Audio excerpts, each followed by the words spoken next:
2% दान करना है पितरों के कर्म में, पूर्वजों के कर्म में, श्राद्ध इत्यादि में, और 2% दान करना है अतिथियों की सेवा में, और 2% दान करना है वेदों की सेवा में।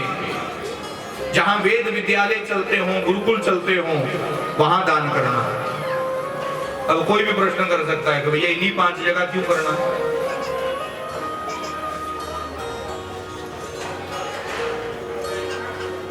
क्योंकि शास्त्र कहता है गोविर विप्रश्च वेदैश्च सतिवि सत्यवादिवि अलुब्धिर दानशीलश्च सप्तभिर धार्यते मही। इस पृथ्वी को 7 लोगों ने धारण करके रखा है। 7 लोगों के ऊपर पृथ्वी टिकी हुई है। इसकी विस्तार से चर्चा कल करेंगे। इस पृथ्वी को गौ ने अपने ऊपर धारण करके रखा है, ब्राह्मणों ने अपने ऊपर धारण करके रखा है।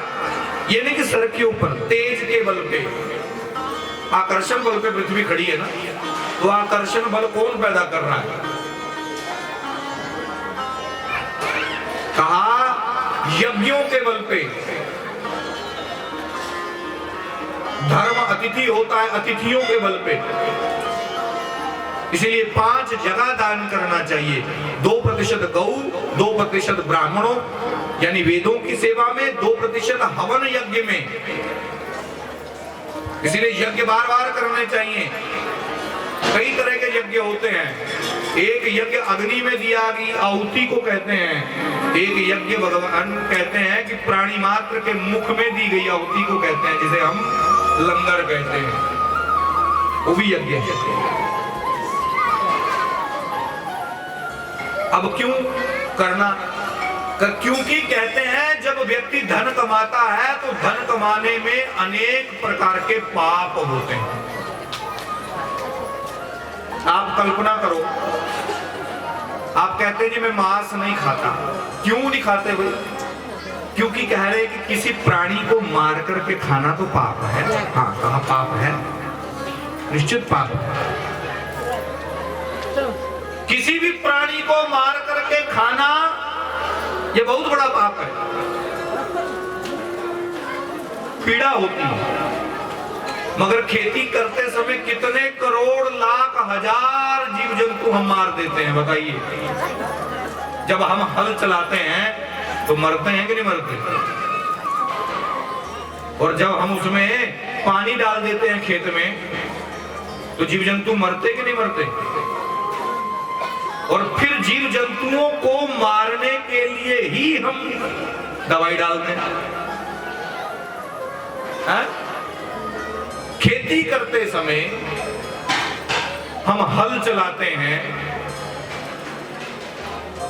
फिर सुहागा मारते समय, फिर पानी डालते समय, और फिर जब खेती बढ़ती है तो फिर दवाई डाल देते हैं, फिर काटते हैं, उस समय भी मरते हैं, और फिर जला देते हैं, उस समय भी मरते हैं। एक पेट के लिए, एक अपने परिवार के रक्षण पोषण के लिए 5-6 लोगों का, 10 लोगों का, 15 लोगों का ज्यादा से ज्यादा आपका परिवार होगा। उन 15 लोगों के रक्षण के लिए आपने 15,000 नहीं 15 लाख से ज्यादा जीव जंतु मार डाले। 15 लोगों का रक्षण किया, अपने परिवार का।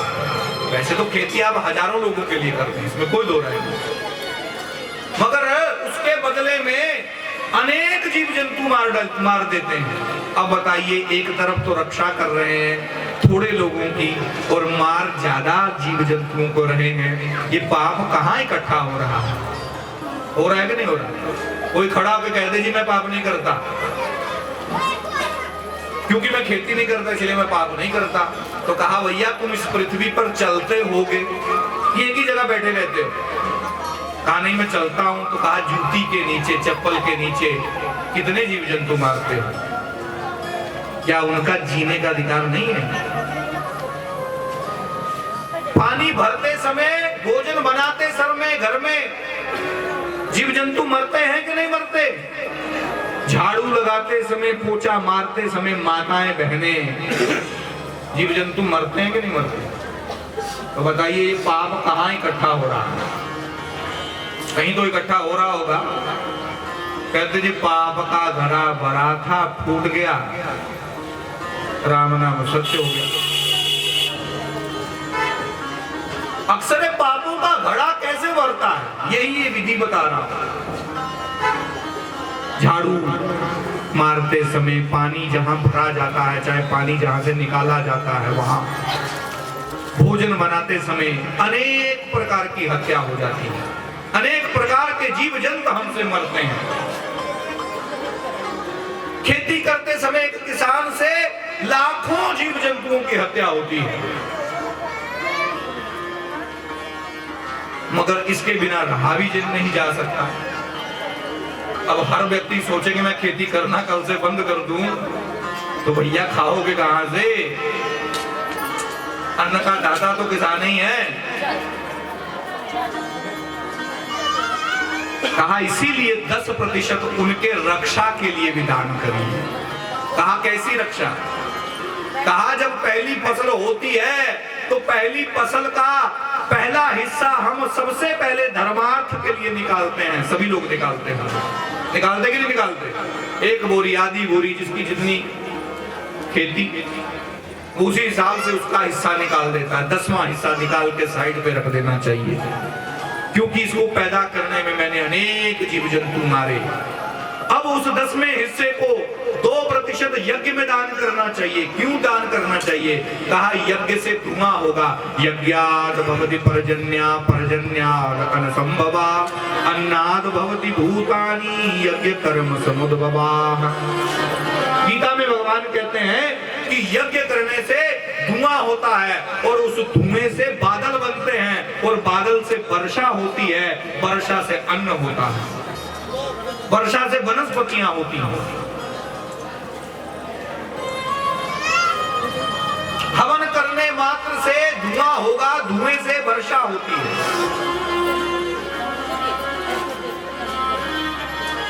और वो वर्षा किसान ही करवा पाता है, किसान के अधीन है वर्षा होना। अगर वो दसबंध का ठीक से दान करता रहे तो वर्षा समय पे होगी। अगर ठीक से दान करना बंद कर दिया तो वर्षा ठीक नहीं होगी। एक तरफ जीव जंतु मार करके हमने खेती की, दूसरी तरफ किसान ने यज्ञ करवाया ब्राह्मणों से, वेद मंत्रों से, और वर्षा भरवाई, और उसी वर्षा के प्रभाव से कई जीव जंतु ने तैयार हो गए। हुए कि नहीं हुए? वर्षा के प्रभाव से अनेक जीव जंतु पैदा हो गए, अनेक जीव जंतुओं को पानी मिला, अनेक जीव जंतुओं का रक्षण पोषण हो गया। एक तरफ मार भी रहे हैं, एक तरफ पैदावार भी कर रहे हैं। यही 10% दान का महत्व है। यज्ञ का प्रभाव कहां तक? यज्ञ क्या है? कहा यज्ञ नारायण भगवान है, नारायण का ही एक रूप यज्ञ है। भगवान कहां कहां तक हमारा साथ देते हैं। देखिए दान कहां तक साथ देता है। कल्पना करिए, आपने एक बीज उठाया कनक का, आपने एक बीज उठाया जीरी का, पृथ्वी में डाल दिया, पृथ्वी में फेंक दिया। थोड़े दिनों बाद क्या होता है? 6 महीने बाद, 4 महीने बाद, 5 महीने बाद, वो एक बीज जो आपने दान किया था पृथ्वी में, एक बीज, एक गेहूं का दाना आपने डाला था पृथ्वी में, वो निकलने लगा। कितने? एक सिट्टे के अंदर, क्या बोलते हैं उसको, बल्ली, हाँ? एक बल्ली का एक बीज डाला था आपने, मगर कितने प्रतिशत बन के निकला? 60-70 गुना बन के निकला कि नहीं निकला? बताइए। आपने तो एक ही डाला था, 70 गुना बन के पैदा हुआ। तो ये पृथ्वी का दान आपने दिया था या उसने आपको दिया है? बताइए। आपने तो एक दिया, उसने 70 गुना दिया। कल्पना करिए महाराज, हम सोचते हैं हम देते हैं, मगर प्रकृति हमें देती है। हम तो दोहन करते हैं, हम तो उसका अनादर करते हैं, हम तो उसे पीड़ा पहुंचाते हैं। ऐसे थोड़ी गुरु महाराज ने कहा था। क्या है वो दुआ? पवन पिता माता तरत महत दिवस रैन दुई दाई दाया खेले सब जगत।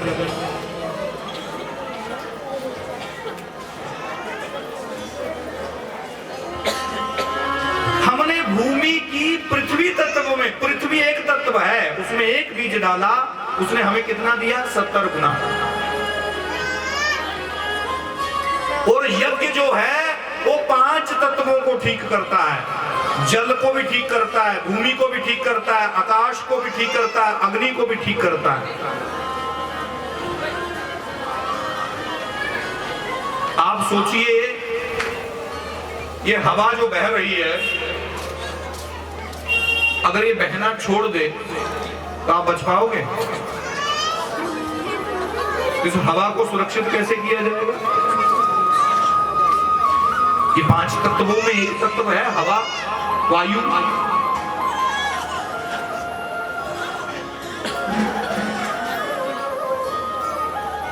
कहते हैं जी, ये जो हवा है ना, अगर 5 मिनट के लिए भी बंद हो जाए तो पूरी पृथ्वी के ऊपर लाशें ही लाशें मिलेंगी, जीव जंतु सब समाप्त हो जाएंगे।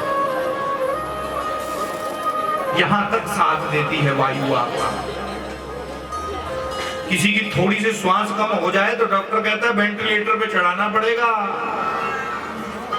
और वेंटिलेटर का बिल डॉक्टर बना के देता है 1 घंटे का 5,000 रुपया। और यहाँ 24 घंटे फ्री में मिल रही है, फिर भी कदर नहीं है। इसीलिए कहा था पेड़ लगाइए। पीपल को भगवान माना, नीम को भगवान माना, इसलिए कि ये सुरक्षित रहेंगे तो हवा रहेगी, हवा रहेगी तो हम रहेंगे। कोई चाहता है वेंटिलेटर की हवा लेना, और सिलेंडर की ऑक्सीजन लेना? कोरोना काल में बहुत लोगों ने ली होगी, मिल भी नहीं रही थी, मगर जो हमारे पास थी उसकी कोई वैल्यू नहीं, हमें कदर नहीं। उस पृथ्वी के ऊपर एक बीज डाला, भगवान सूर्य भुवन भास्कर के तेज से वो बीज उसके अंदर गर्म हुआ।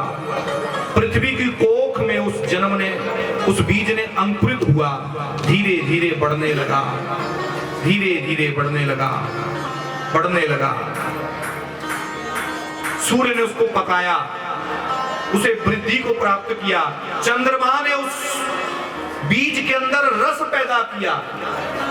चंद्रमा रस द्योतक है और सूर्य रस ग्राहक है। फिर भी वो खाने लायक नहीं बना हमारे। सूर्य की रोशनी से पका रही है हमारे लिए, मगर हमारे खाने योग्य नहीं। हम उसको काट करके घर ले आते हैं, गेहूं को, चने को, धान को, माँ की दाल को, चने के, अनेक अनेक प्रकार की वनस्पतियों को काट के घर ले आते हैं, फसलों को। फिर उसे चूल्हे की आग में पकाते हैं, बर्तन में रखते, फिर भी खाने लायक नहीं रहता। फिर जब वो ठीक से ठंडा हो जाता है तो फिर उसे हम भक्षण करते हैं। और आप खाते हो क्या? आपके शरीर में जाके कौन पचाता है बताइए? किसी व्यक्ति की क्षमता है भोजन पचाने की? भगवान गीता में कहते हैं, अहम वैश्वानरो भूत्वा प्राणिनाम देहमाश्रिता प्राणापान समायुक्तम पचन्नन्नम चतुर्विधम। मैं ही हूं जो उस मनुष्य के हृदय के जठराग्नि में बैठता हूं और अन्न को पचाता हूं। हमारी इतनी औकात भी नहीं कि हम खाए हुए अन्न को पचा पाए, अगर भगवान ना हो। इसीलिए इस पंचभूत प्रकृति को सुरक्षित रखने के लिए 10% दान किया जाता है। और जो व्यक्ति दान करता है वो वृद्धि को प्राप्त होता है। जो व्यक्ति दान नहीं करता उसे पाप ग्रसित करके नष्ट कर देते हैं। 3 ही गति है धन की, 3 ही गति है धन की, चौथी कोई गति बनी नहीं। एक गति है कि खूब कमाइए, घर बनाइए, मकान बनाइए, बढ़िया कमरा सजाइए, बढ़िया बेड पलंग चद्दर तक्का तकिया गद्दा बढ़िया से बनाइए, गाड़ी रखिए, कोई बात नहीं, अच्छी बात है। पुत्रों का लालन पालन करिए, खर्च करिए, खूब खर्च करिए, कोई बात नहीं, इसी के लिए पैसा कमाया जा रहा है।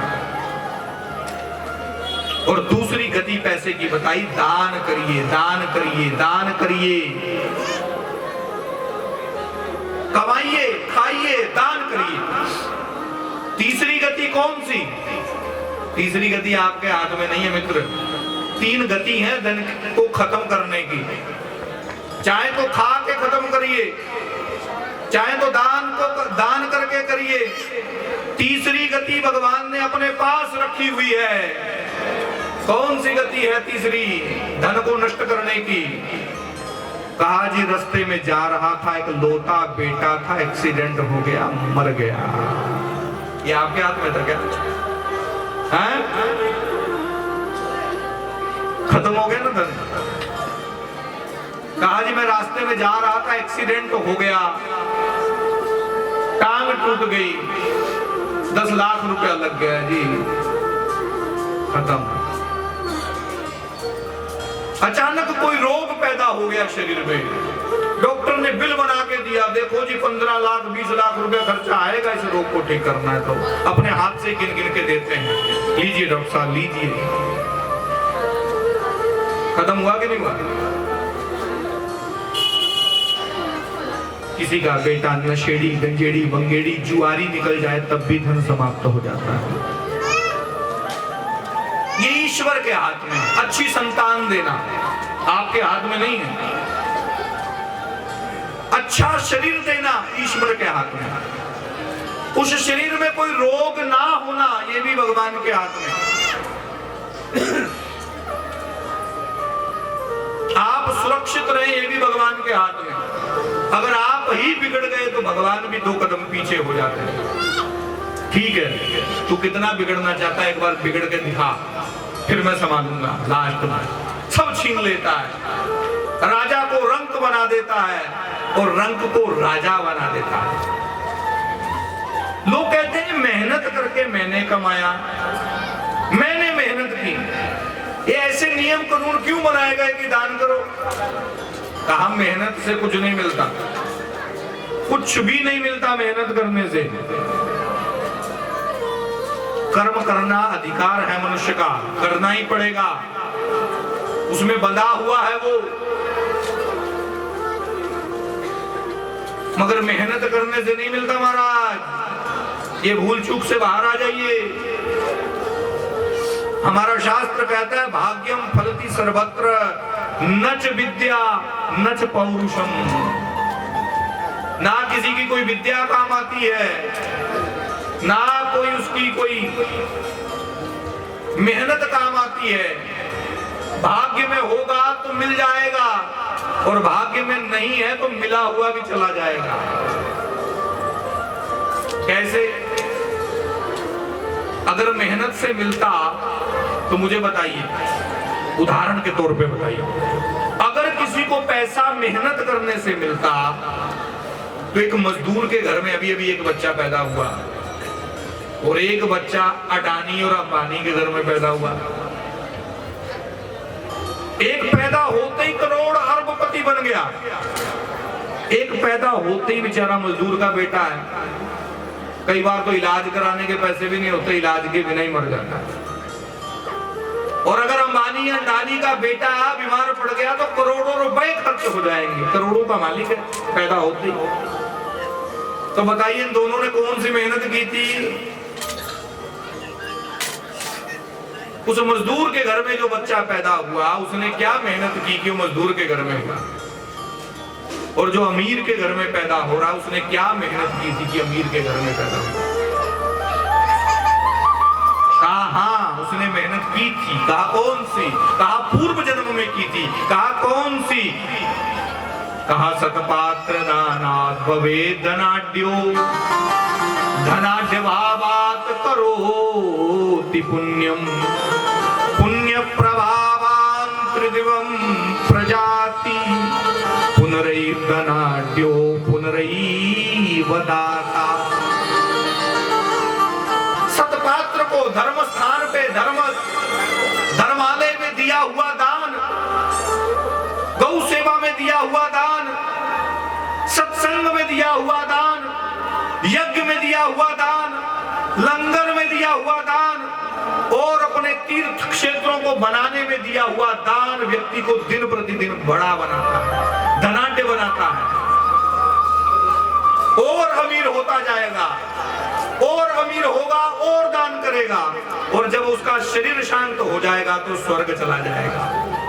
स्वर्ग जाने के बाद वहां उसके लिए सारी व्यवस्था होगी, फिर उसे इस मृत्यु लोक में भेज दिया जाएगा। कैसे? कहा अमीर के घर में पैदा करके, अमीर के घर में पैदा करके भेजा जाएगा। करोड़ोंपति के घर में पैदा होगा और फिर अमीर घर में पैदा होगा, फिर दान करेगा, फिर वो स्वर्ग जाएगा, फिर अमीर घर में पैदा होगा। और जो दान नहीं करते, सिर्फ पाप करते हैं, का उदात्त दानात् भवेत् दरिद्रो दरिद्र भावात् करोति पापम पाप प्रभावान् नरकं प्रजाति पुनरैर्दरिद्रो पुनरैव पापी।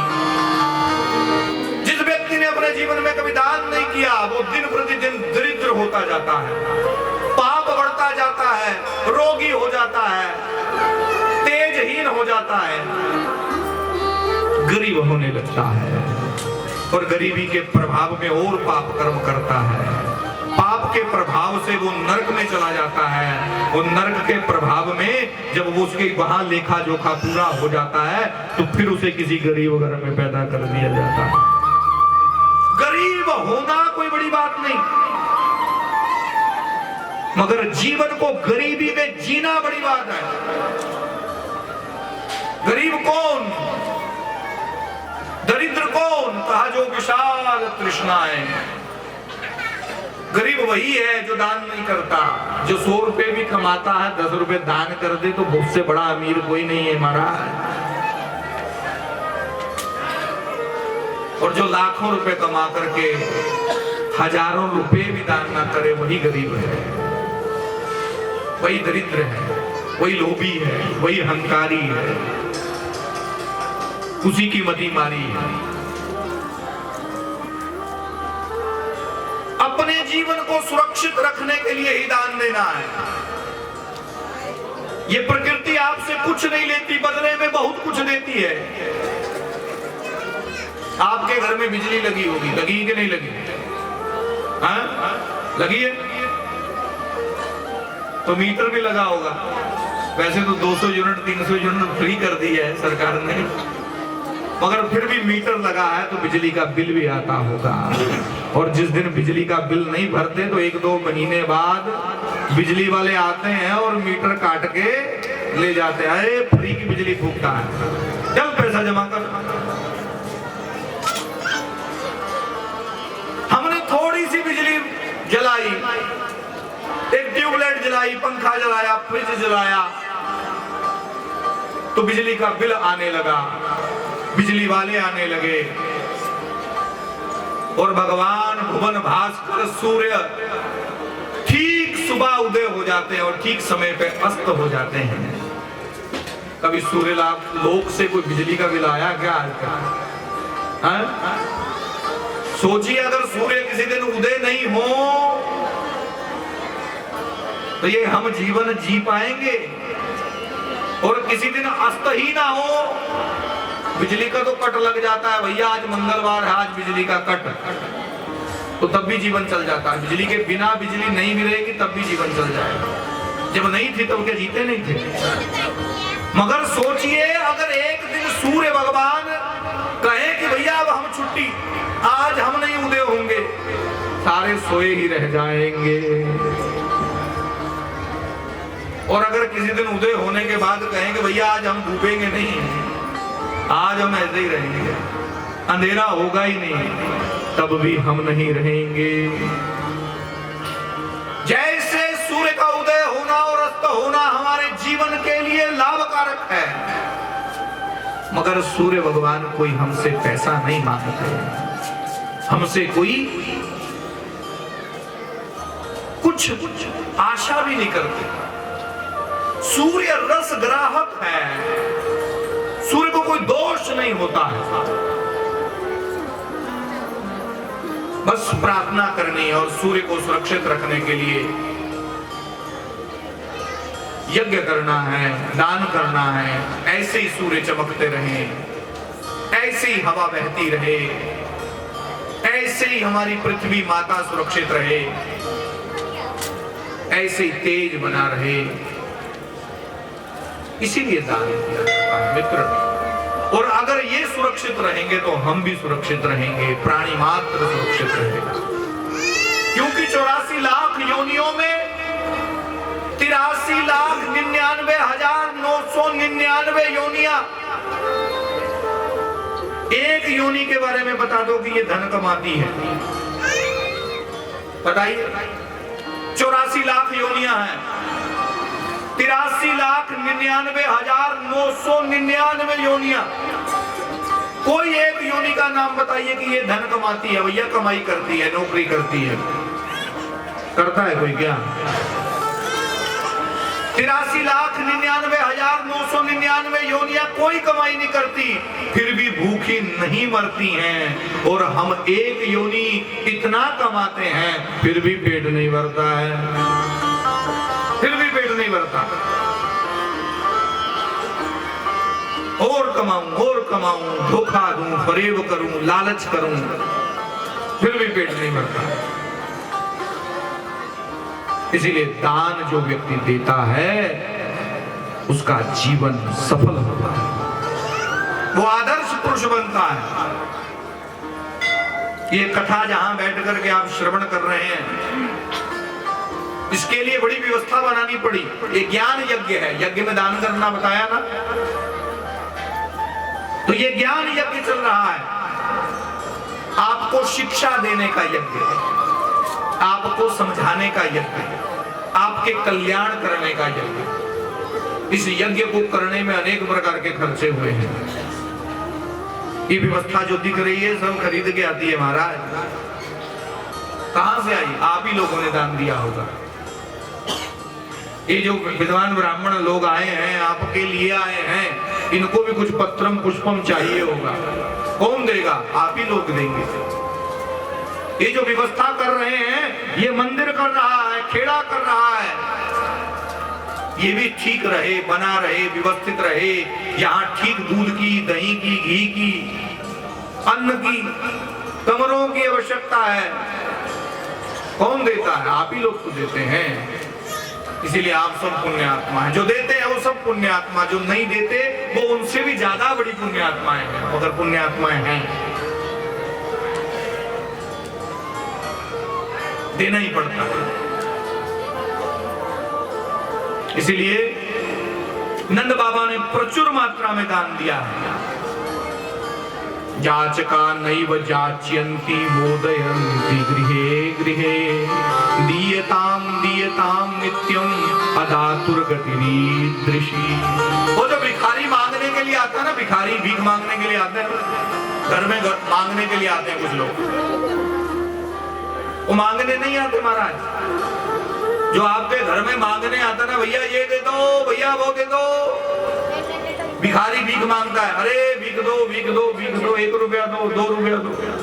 वो मांगता नहीं है, वो ज्ञान देता है। क्या ज्ञान देता है? कहा दीयताम दीयताम नित्यम अदातुर्गतिरीदृशी।